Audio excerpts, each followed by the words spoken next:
Hello everyone, स्वागत है आपका ऑनलाइन कंपटीशन स्टडी में। ये जीके से रिलेटेड आपका तीसरा वीडियो है। इसके पहले मैंने 2 वीडियो और अपलोड कर दिए हैं 1000 प्लस सीरीज का। आप लोग प्लेलिस्ट में जाकर देख सकते हैं। आप किसी भी वनडे कॉम्पिटिटिव एग्ज़ाम की तैयारी कर रहे हैं, रेलवे हो, एसएससी हो, पुलिस हो, एयरफोर्स, नेवी, एनडीए, सीडीएस, किसी भी एग्ज़ाम में अगर जीके पूछी जाती है तो ये काफ़ी इम्पोर्टेंट सीरीज चालू है। आप लोग इसमें ज़्यादा से ज़्यादा पार्टिसिपेट करिए और दोस्तों के साथ शेयर करिए। चलते हैं पहले क्वेश्चन की तरफ। ग्रीन पार्क स्टेडियम किस शहर में स्थित है? तो इसका आंसर हो जाएगा ग्रीन पार्क स्टेडियम कानपुर में स्थित है। अगर आपसे पूछा जाए ग्रीन पार्क स्टेडियम किस स्टेट में स्थित है तो वो हो जाएगा यूपी में स्थित है। आप 2 स्टेडियम और याद रखिए। आपसे पूछा जाता है फिरोज शाह कोटला और जवाहरलाल नेहरू स्टेडियम कहाँ पर हैं? फिरोज शाह कोटला और जवाहरलाल नेहरू स्टेडियम कहाँ पर हैं? तो आंसर हो जाएगा दिल्ली में।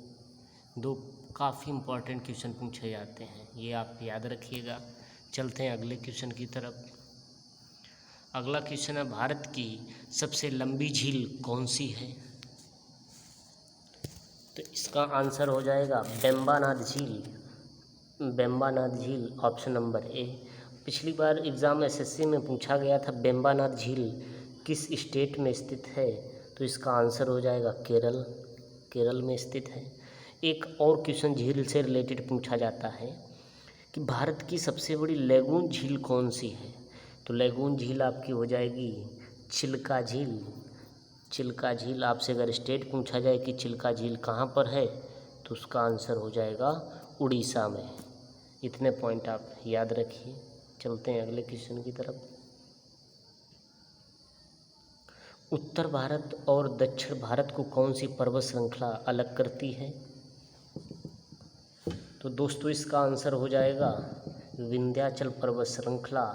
उत्तर भारत यानी अगर ये भारत का मैप मान लिया तो ये उत्तर का हिस्सा है ऊपर का, ये नीचे दक्षिण का है। तो ये श्रृंखला विंध्याचल पर्वत है। ये उत्तर भारत और दक्षिण भारत को स्पष्ट रूप से अलग करती है। ये ज़्यादातर इसका भाग किस स्टेट में पड़ता है? एमपी में पड़ता है, यानी मध्य प्रदेश में पड़ता है। यहाँ से आपसे 2 क्वेश्चन पूछे जाएंगे। पूछा जाता है विंध्याचल पर्वत की औसत ऊंचाई कितनी है, एवरेज ऊंचाई कितनी है? तो एवरेज ऊंचाई हो जाएगी 200 मीटर। अगर आपसे पूछा जाए विंध्याचल पर्वत की केवल ओनली ऊंचाई तो आंसर होगा 752 मीटर। ऐसा होता है कि पर्वत एक सा नहीं होता, कहीं ज़्यादा ऊंचा कहीं कम ऊंचा। तो एवरेज अगर आपसे पूछा जाएगा तो 200 मीटर और अगर ऊंचाई पूछी जाएगी तो 752 मीटर। चलते हैं अगले क्वेश्चन की तरफ। माउंट आबू जो एक पर्वत श्रृंखला है, ये किस उस पर्वत श्रेणी में स्थित है? तो दोस्तों इसका आंसर हो जाएगा अरावली। माउंट आबू अरावली पर्वत श्रेणी पर स्थित है। दूसरे तरीके से आपसे पूछा जा सकता है कि माउंट आबू किस राज्य में है? तो इसका आंसर हो जाएगा राजस्थान में है। या पूछा जा सकता है अरावली पर्वत श्रृंखला किस राज्य में है? तो वो भी आपसे आंसर होगा राजस्थान। एक क्वेश्चन इसमें कई बार एग्जाम में पूछा गया, अरावली पर्वत श्रृंखला की सबसे ऊंची चोटी कौन सी है, सर्वोच्च शिखर कौन सा है? तो इसका आंसर हो जाएगा गुरु शिखर। सबसे ऊंची चोटी अरावली पर्वत श्रेणी की है। इसकी अगर ऊंचाई भी पूछी जाए तो 1727 मीटर इसकी ऊंचाई होती है गुरु शिखर की।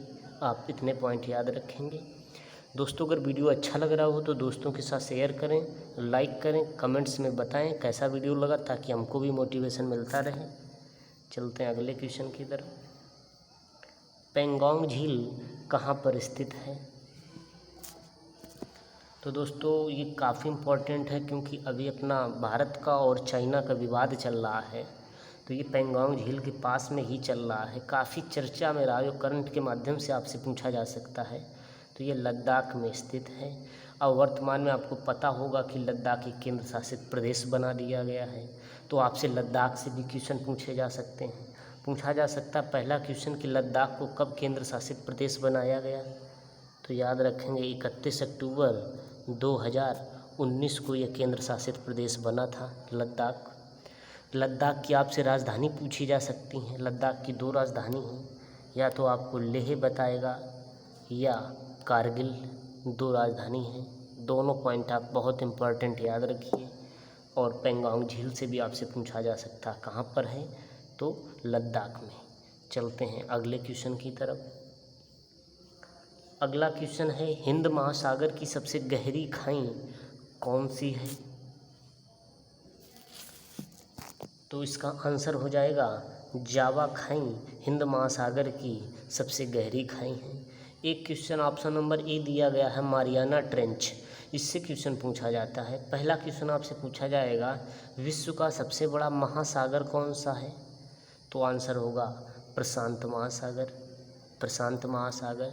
अगर आपसे पूछा जाए कि सबसे बड़ी गर्त कौन सी है, ये तो यानी गहरी खाई, ये तो आपसे पूछ लिया गया हिंद महासागर का। दूसरे तरीके से पूछेगा सबसे बड़ी गर्त कौन सी है, तो वो दोस्तों मैरियाना ट्रेंच है। और पूछा जाएगा मैरियाना ट्रेंच किस महासागर में स्थित है, तो वो आंसर होगा प्रशांत महासागर। यानी विश्व का सबसे बड़ा महासागर और विश्व की सबसे बड़ी गर्त खाई मैरियाना ट्रेंच, दोनों प्रशांत महासागर में ही स्थित हैं। चलते हैं अगले क्वेश्चन की तरफ। भारत और नेपाल के बीच कौन सी नदी सीमा बनाती है? तो दोस्तों आप लोगों को पता होगा भारत और नेपाल के बीच काली नदी सीमा बनाती है। एक क्वेश्चन आप लोगों ने बार बार पढ़ा होगा, नेपाल के पास बिहार पड़ता है, कि बिहार का शोक किसे कहते हैं? तो इसका आंसर हो जाएगा कोसी नदी को। और सबको पता अपनी राष्ट्रीय नदी कौन सी है? राष्ट्रीय नदी हमारी गंगा है। इतने पॉइंट आप यहाँ से याद रखिए। इसका आंसर होगा काली नदी। चलते हैं अगले क्वेश्चन की तरफ। आसियान का मुख्यालय कहाँ स्थित है? तो सबको दोस्तों पता होगा आसियान का मुख्यालय इंडोनेशिया की राजधानी जकार्ता में स्थित है। आसियान का फुल फॉर्म क्या होता है? Association of south east Asian Nations, इसका ये फुल फॉर्म है। Association of south east Asian Nations. इसके आपसे अगर सदस्य पूछा जाए तो इसके सदस्य देश 10 देश इसमें शामिल हैं आसियान में। इसका मुख्यालय इंडोनेशिया की राजधानी जकार्ता में स्थित है। अगर इसकी आपसे स्थापना पूछी जाए तो 8 अगस्त 1967 में 1967 में इसकी स्थापना हुई थी। इतने पॉइंट आप याद रखिएगा। चलते हैं अगले क्वेश्चन की तरफ। अगला क्वेश्चन है, मोहनजोदड़ो की सबसे बड़ी इमारत कौन सी है? मोहनजोदड़ो की सबसे बड़ी इमारत कौन सी है? तो इसका आंसर हो जाएगा great granary. Option number A. Sindhu सभ्यता का ही पार्ट है मोहनजोदड़ो। तो आप लोग कुछ पॉइंट यहाँ से भी याद रखिएगा। आपसे पूछा जाएगा सिंधु सभ्यता के लोग किसकी पूजा करते थे? तो आंसर हो जाएगा पशुपति। पशुओं की पूजा करते थे सिंधु सभ्यता के लोग। एक क्वेश्चन आपसे पिछले एग्जामों में पूछा गया एसएससी का है, मृतकों का टीला। मृतकों का टीला किसे कहते हैं? मृतकों का टीला मोहनजोदड़ो को ही कहते हैं। दोस्तों आप याद रखेंगे मृतकों का टीला। 2 पॉइंट आप यहाँ से याद रखिएगा। चलते हैं अगले क्वेश्चन की तरफ। सत्यमेव जयते किस उपनिषद से लिया गया है? तो दोस्तों सत्यमेव जयते मुंडकोपनिषद से लिया गया है। ये काफ़ी बार एग्जाम में पूछा हुआ क्वेश्चन है डिफेंस में, कि सत्यमेव जयते किस उपनिषद से लिया गया है? तो ये मुंडकोपनिषद से लिया गया है।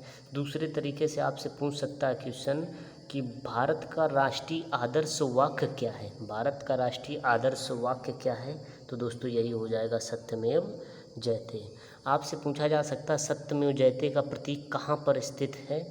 तो दोस्तों यूपी में सारनाथ में स्थित है। दोनों तरीके से आपसे क्वेश्चन पूछा जा सकता है। सारनाथ यूपी में स्थित है। चलते हैं नेक्स्ट क्वेश्चन। हड़प्पा सभ्यता का बंदरगाह का क्या नाम था? तो दोस्तों हड़प्पा सभ्यता का बंदरगाह लोथल था। आपसे बंदरगाह को एक वर्ड और यूज करता है, हड़प्पा सभ्यता का पतन कौन सा है? पतन। या बंदरगाह या पतन पूछेगा तो आंसर होगा लोथल। आपको कंफ्यूज करने के लिए पतन पूछ सकता है। और हड़प्पा सभ्यता से अगर क्वेश्चन है तो एक पॉइंट और याद रखेंगे, हड़प्पा सभ्यता का पूछा जाता है कुल क्षेत्रफल कितना था, तो 13 लाख वर्ग किलोमीटर इसका टोटल क्षेत्रफल था, 13 लाख वर्ग किलोमीटर। इतने पॉइंट आप याद रखेंगे। चलते हैं अगले क्वेश्चन की तरफ। कौन सा वेद धार्मिक अनुष्ठानों से संबंध रखता है? कौन सा वेद धार्मिक अनुष्ठानों से संबंध रखता है? तो इसका आंसर हो जाएगा दोस्तों ऑप्शन नंबर ए, यजुर्वेद धार्मिक अनुष्ठानों से संबंध रखता है। आपसे एक ये क्वेश्चन भी पूछा जाता है कि गद्य और पद्य दोनों में कौन सा वेद है, तो इसका आंसर भी यजुर्वेद ही होगा। गद्य और पद्य दोनों में लिखा गया है। और आपसे पूछा जाए कि सबसे पुराना वेद कौन सा है, तो पुराना वेद अपना ऋग्वेद है। कौन सा? ऋग्वेद सबसे अपना पुराना वेद है। चलते हैं अगले क्वेश्चन की तरफ। अगला क्वेश्चन दोस्तों ये है, थोड़ा टेक्निकल प्रॉब्लम आ गई। सिंधु घाटी सभ्यता एक ... युग की सभ्यता है। तो दोस्तों सिंधु घाटी एक कांस्य युगीन सभ्यता है। कांस्य युगीन मतलब दोस्तों आप इसको समझेंगे, कांस्य युगीन क्या है। जैसे किसी भी सभ्यता में उसमें लोहा ज़्यादा मिला तो लौह पाषाण कह दिया गया, किसी में कांस्य मिला तो कांस्य पाषाण कह दिया। इसमें ज़्यादा सबसे उसमें कांस्य का यूज हुआ था, इसीलिए इसको कांस्य युगीन कह दिया गया। कांस्य एक मिक्स धातु है। तो इससे और पॉइंट आप याद रखेंगे। जैसे हड़प्पा सभ्यता के निवासी कैसे थे, तो आंसर हो जाएगा शहरी। सबसे इम्पॉर्टेंट विशेषता ही हड़प्पा सभ्यता की है। और हड़प्पा सभ्यता के निवासी सबसे पवित्र पशु किसको मानते थे, तो इसका आंसर हो जाएगा कुबड़ वाला सांड। कुबड़ वाले सांड को सबसे पवित्र पशु मानते थे। चलते हैं अगले क्वेश्चन की तरफ। अगला क्वेश्चन है त्रिपिटक धर्म का संबंध किस धर्म से है? तो त्रिपिटक संबंध बौद्ध धर्म से रिलेटेड है। त्रिपिटक संबंध बौद्ध धर्म से रिलेटेड है। अगर बौद्ध धर्म की बात आई है तो थोड़ा गौतम बुद्ध के बारे में जान लेते हैं। आपसे पूछा जाएगा गौतम बुद्ध का जन्म कहाँ हुआ था, तो आंसर होगा लुम्बिनी नेपाल में। और मृत्यु कहाँ हुई थी? मृत्यु इनकी हुई थी कुशीनगर यूपी में। दोनों पॉइंट बहुत इम्पॉर्टेंट हैं, बार बार पूछे जाते हैं एग्ज़ाम में। कुशीनगर यूपी में। इतने पॉइंट आप यहाँ से याद रखिएगा। चलते हैं अगला क्वेश्चन। भारतीय संविधान में स्वतंत्रता, समानता और बंधुत्व के सिद्धांत को ... संविधान से लिया गया है। तो दोस्तों स्वतंत्रता, समानता, बंधुत्व सिद्धांत फ्रांस की क्रांति से लिया गया है। बहुत इंपॉर्टेंट क्वेश्चन, ना जाने कितने बार पूछा गया एग्ज़ाम में। फ्रांस की क्रांति से ये वर्ड लिए गए थे, आप लोग याद रखेंगे। और दोस्तों पूछा जाता है फ्रांस की क्रांति कब से कब तक चली थी? 1789 से 1799 तक फ्रांस की क्रांति चली थी, आप लोग याद रखेंगे। और फ्रांस की राजधानी भी याद रखेंगे, पेरिस फ्रांस की राजधानी है। इतने पॉइंट आप याद रखिएगा। चलते हैं अगले क्वेश्चन की तरफ। अगला क्वेश्चन है कौन सी भारतीय झील लैगून झील के रूप में प्रसिद्ध है? तो सबको दोस्तों पता, ऊपर मैंने अभी बताया लैगून झील अपनी भारत की सबसे बड़ी झील चिल्का झील है। और ऊपर डिस्कस मैंने पेंगोंग झील के बारे में भी किया। पेंगोंग झील लद्दाख में स्थित है। आप इतने पॉइंट याद रखेंगे। चलते हैं अगले क्वेश्चन की तरफ। राष्ट्रीय राजमार्ग के विकास के लिए स्वर्णिम चतुर्भुज परियोजना किसके द्वारा शुरू की गई? स्वर्णिम चतुर्भुज योजना किसके द्वारा शुरू की गई? तो दोस्तों सबको पता होगा स्वर्णिम चतुर्भुज योजना अटल बिहारी वाजपेयी जी ने शुरू की थी। उस समय ये तत्कालीन प्रधानमंत्री थे। आपसे क्वेश्चन पूछा जा सकता है स्वर्णिम चतुर्भुज परियोजना किसके द्वारा शुरू की गई? तो अटल बिहारी वाजपेयी जी के द्वारा। और इसका उद्देश्य क्या था? तो भारत के सबसे बड़े बड़े शहरों को एक सड़क मार्ग से जोड़ना। ये अगर भारत का नक्शा तो ये कुछ ऐसी फैली थी, आज पूरे भारत को ये स्वर्णिम चतुर्भुज परियोजना कवर कर रही थी। अगर आपसे स्वर्णिम चतुर्भुज परियोजना में लंबाई पूछी जाए तो इसमें 5846 किलोमीटर सड़क का निर्माण हुआ था और ये दोस्तों 2001 में प्रारंभ हुई थी और 2012 में कंप्लीट हो पाई थी। इतने पॉइंट आप याद रखेंगे। चलते हैं नेक्स्ट क्वेश्चन।